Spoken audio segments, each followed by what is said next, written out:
Satu cerita berasal dari ibu penulis cerita KKN di Desa Penari. Rupanya berawal dari kisah nyata yang dialami teman dari ibunya. Teman dari ibu sang penulis ini adalah karakter utama dalam cerita tersebut yang kemudian namanya disamarkan menjadi Widya. Tokoh inilah sekaligus berlaku sebagai narasumber, di mana di awalnya tidak mau menceritakan kisah ini.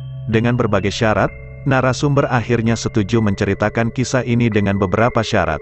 Setelah mendengar penuturan saya, akhirnya beliau setuju dan meminta saya untuk benar-benar mengaburkan semua poin dari universitas, desa bahkan bagaimana cara untuk menuju ke sana semua saya set ulang, ungkap sang penulis. Saat ini ceritanya sudah tidak murni lagi cerita yang ditulis di Twitter, rupanya cerita asli yang sudah ditambahi dan dikurangi beberapa penyesuaian. Hal ini bertujuan untuk membuat cerita agar semakin menarik. Tak hanya itu, ada beberapa bagian yang dikurangi oleh penulis demi melindungi privasi karakter-karakter di dalamnya termasuk narasumber. Bisa disimpulkan, cerita yang saya tulis ini tidak murni sama dengan cerita yang saya dengar, karena ada bagian-bagian yang lebih-lebihkan dan saya kurangi karena alasan saya sendiri, tutur penulis. Baik penulis maupun kedua narasumber sama-sama mengaku kaget bahwa cerita mereka seakan-akan berkesinambungan satu sama lain, melengkapi kejadian yang Mbak Widya nggak paham. Dan mendengar cerita dari Mbak Nur, Mbak Widya sama kagetnya dengan saya. Kok ceritanya seperti berkesinambungan? Akhirnya saya tulis itu dan mungkin lebih cocok dijadikan 2 thread, ujar pria anonim ini. 4. Akun anonim dipakai penulis demi menjaga privasi dari cerita-cerita tersebut. Penulis yang sering membagikan kisah-kisah mistis di akun Twitternya ini pun mengakui bahwa dirinya lebih memilih menggunakan akun anonim, bahkan dirinya tidak ingin sesumbar di media sosial.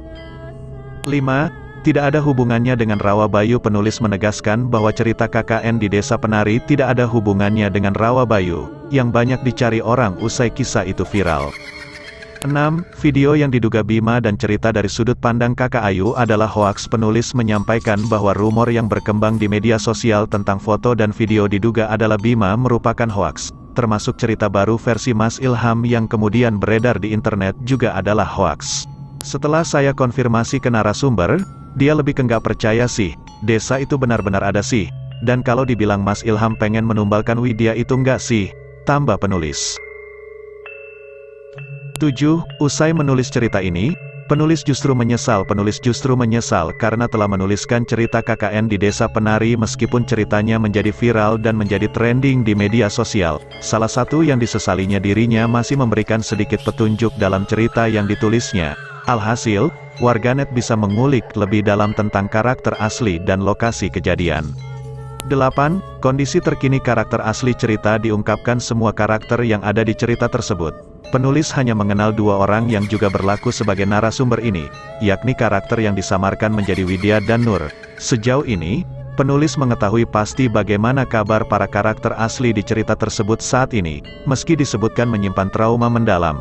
Yang ingin saya katakan tentang pertanyaan ini, mungkin mereka masih menyimpan trauma karena narasumber sendiri mengatakan bahwa bila dia ingat daerah itu, dia merasa semua itu baru saja terjadi kemarin dan semacam ingatan yang ingin dia coba lupakan, ungkapnya.